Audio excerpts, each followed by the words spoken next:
Kemudian ada juga penjelasan yang diberikan oleh Nazaruddin bin Mat Kasim. Ini dibawa oleh pihak pembelaan.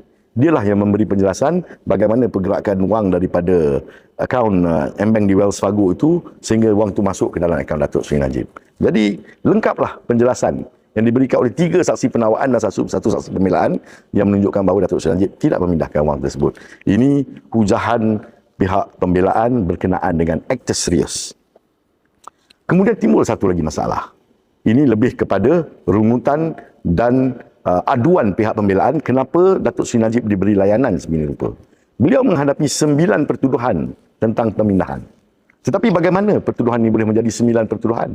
Sebenarnya wang yang diterima daripada Tanore yang masuk ke Wells Fargo itu, dia adalah dalam hanya 2 transaksi. Dia ada 620 juta USD dan dia ada 61 juta USD. 2 transaksi masuk ke akaun tersebut. Tapi demi untuk mematuhi tahap kita punya regulation bank negara, regulation perbankan bank negara kita, wang itu tidak boleh dibawa masuk dalam jumlah sedemikian. Dia mesti dipecah-pecahkan. Maka yang memecah-mecahkan wang ini adalah M-Bank sendiri. Ini diakui oleh pegawai daripada M-Bank tadi, Nazaruddin bin Mat Kasim ni. Dia kata jumlah besar ni dia tidak boleh pindahkan terus. Sebab dia akan memberi kesan kepada kita punya mata wang kita di pasaran. Begitu juga penjelasan yang diberikan oleh Johan Ayub. Jadi kerana itu, arahan daripada Bank Negara, pecahkan ia kepada transaksi yang lebih kecil untuk dipindahkan dari masa ke semasa. Sebab itu pihak penawaan memilih tarikh di antara tarikh ini dan tarikh ini. 9 transaksi masuk. Tapi kenapa Datuk Seri Najib dipertuduhkan dengan 9 pertuduhan?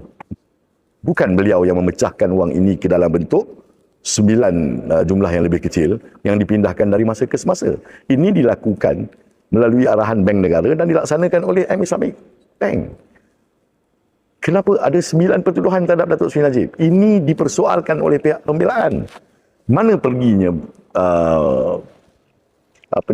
budi bicara pihak pendakwaan untuk menggunakan Seksyen 164 di mana apabila sesuatu kesalahan itu berangkai membentuk satu transaksi, maka dia boleh dibawa dalam satu kertas pertuduhan.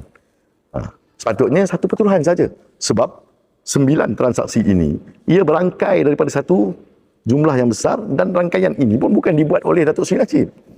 Jadi sepatutnya Seksyen 164 digunakan, pihak pendakwaan boleh menyifatkan ini sebagai satu transaksi dan pertuduhan, hanya satu pertuduhan dibawa terhadap Datuk Seri Najib. Tapi seperti kata Tan Sri Shafie dalam hujahan beliau, inilah yang dikatakan oleh pihak pembelaan